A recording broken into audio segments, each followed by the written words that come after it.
This is Eric Rutan of Cannibal Corpse. You are listening to the Scars and Guitars podcast with Andrew McKay Smith. G'day everybody, thanks very much for joining me, I appreciate it. I've got a magnificent conversation to share with you featuring Aaron Stainthorpe from My Dying Bride. Now, this chat occurred aboard the 2024 edition of 70,000 Tons of Metal, so we talk all about the boat and the experience, and of course dive into other topics related to My Dying Bride. So here he is, Aaron Stainthorpe. Thanks for taking the time out. We spoke, what was Orion? Ghost of Orion. Okay, yeah. We had a good chat back then. John Houth in Australia organised it for us. It was great to have a bit of an extended conversation back then about things, but I guess given the fact that we're here on 70,000 Tons of Metal, it begs the question, how are you finding the whole thing? Good. The world and ourselves are pretty much back to normal, I suppose, if you can call it that. Back doing gigs. I mean, this is the third time we've done this, and it's brilliant. And during the whole pandemic thing, we kind of figured, well, cruise ships are the worst place to go when there's a pandemic. Well, if there's bugs going around, this is where you're going to get them. And so we kind of thought that's probably it for that 70,000 tons. And so to be invited back, it's great. And we've got a new album on the horizon. And so I think we're rocking and rolling again like we used to. Yeah, fantastic. And that's great news, by the way. Just on the boat front again, how did you find the onshore experience at Puerto Plata? It was interesting because we walked straight through the tourist bit, straight out through security. There was immediately someone being arrested in a police car. And we just walked through the streets, and there's obviously quite a lot of poverty. We walked round to an old fort, did some touristy things, and we tried to find a beach. But the amount of plastic that's washed up against the shore, and the smell was horrendous. So we had a bit of an experience of what it's like to be in the Dominican Republic, and then we went back to the resort area and had a margarita. So it's how the other half live. It's that contrast between the clear poverty that's there. It's almost an insult that a cruise ship shows up in such a poor place, and then most people who get off don't even go to see the towns. They stay in that resort. It doesn't make me a better person for trying to absorb someone else's culture.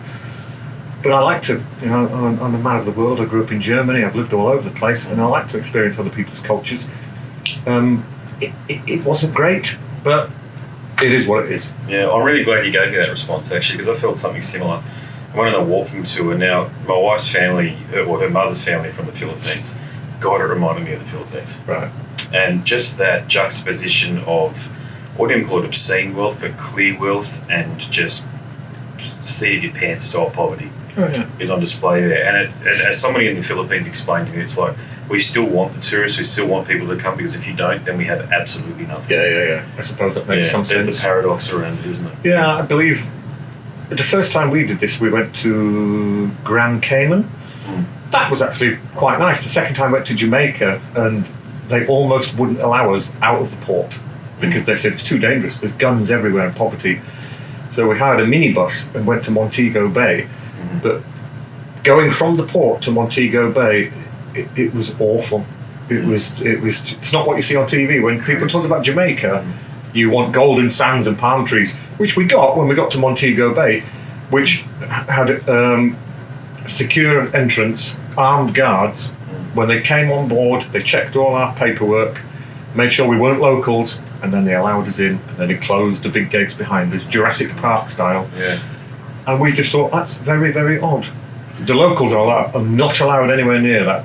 And so that was a bit weird. And then I heard one of the years the ship stopped at Haiti, which is the poorest place ever.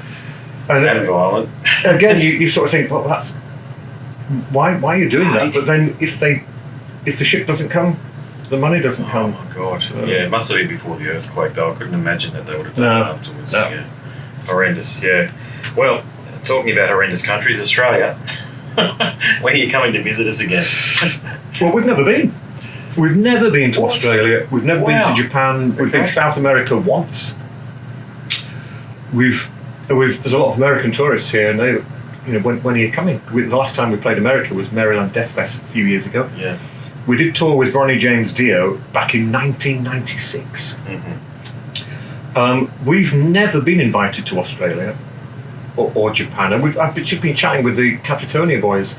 They're heading to Japan after this And Australia. And I'm just thinking, well, if those guys are going, they're not dissimilar to My Dying Bride. Why aren't we going? And we've asked the question to our promoter, and he just says the money's not there because there's 6 of us in the band and 2 or 3 crew, depending on the budget. He says, flying you guys around the world.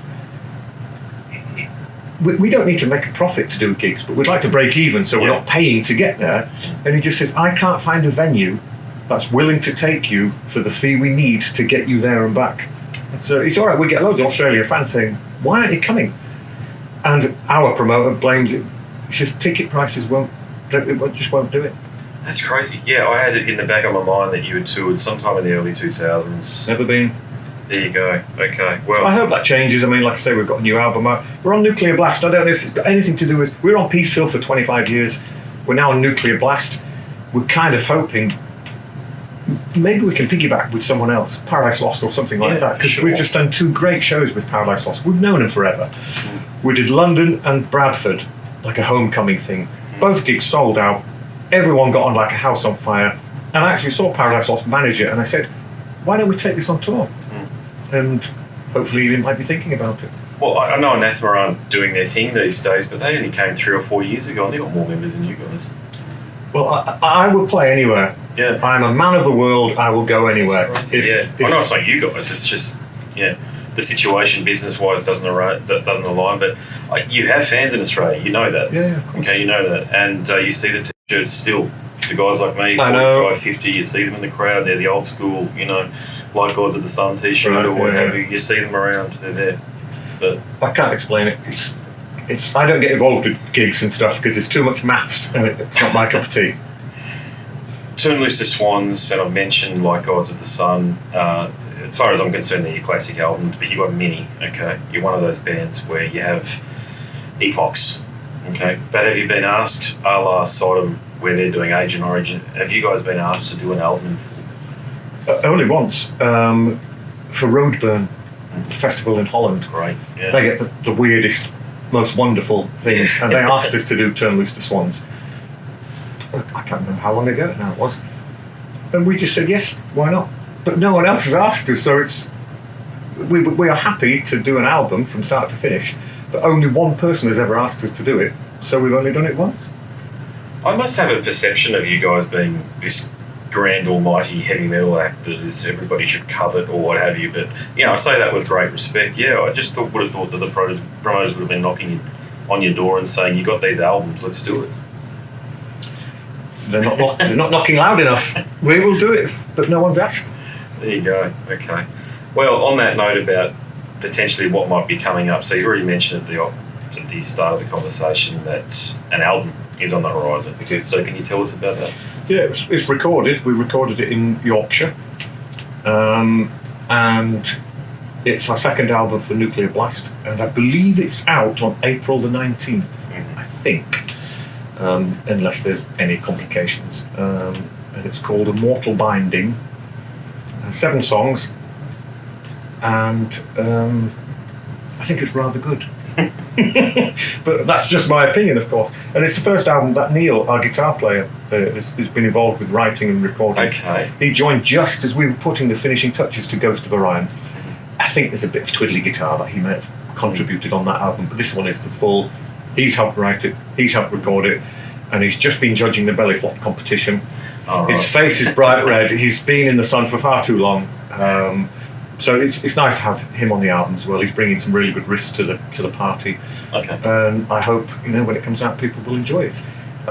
I don't want to say typical is the wrong word. It's what people would expect from a My Dying Bride album, right. without just repeating yourself over and over again. So you're one of those bands that I think is a fan of the group, and I am a fan of the band.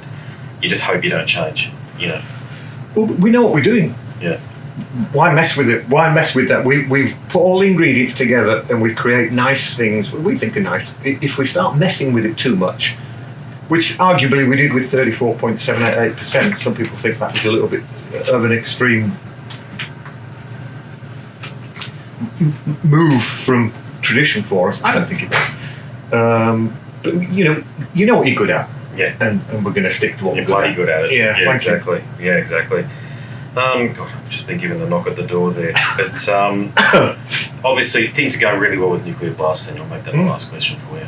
Yeah, so you're planning on staying with them for the foreseeable future? Yeah, I mean, that's our decision. If they want to drop us, they can drop us. Because what's funny, because they signed us, the contract was up with Peaceful, and we looked elsewhere, and Peaceful offered us, loads of record labels offered us contracts, which was great. It's nice to see that even after all these years, we mean something. Yeah. So people were offering us loads of contracts.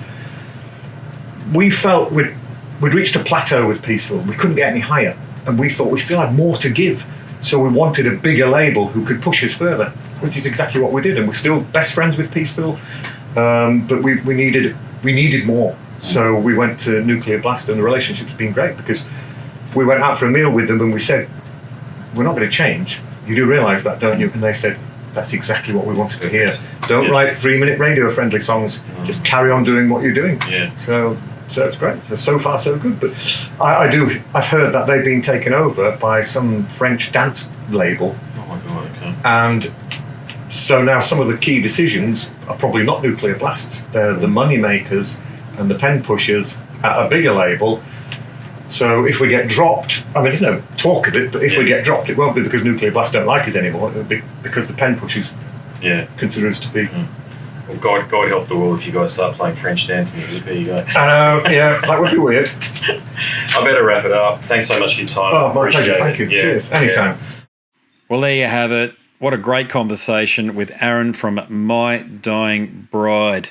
Okay, there are many more conversations that were conducted aboard 70,000 tonnes of metal. I've got a very special tab on my website, simply saying 70,000 tonnes, and you can go on there and check out chats with the members of bands such as Angra, Blood Red Throne, Inhuman Condition, Nocturnal, Scar Symmetry, Sodom, The Halo Effect, Tigers of Pantang Unleashed, and as you just heard, My Dying Bride. All right, that's it from me. My name's Andrew Mackay-Smith, and I'm the host of the Scars and Guitars podcast. Until the next one, it's a goodbye for now.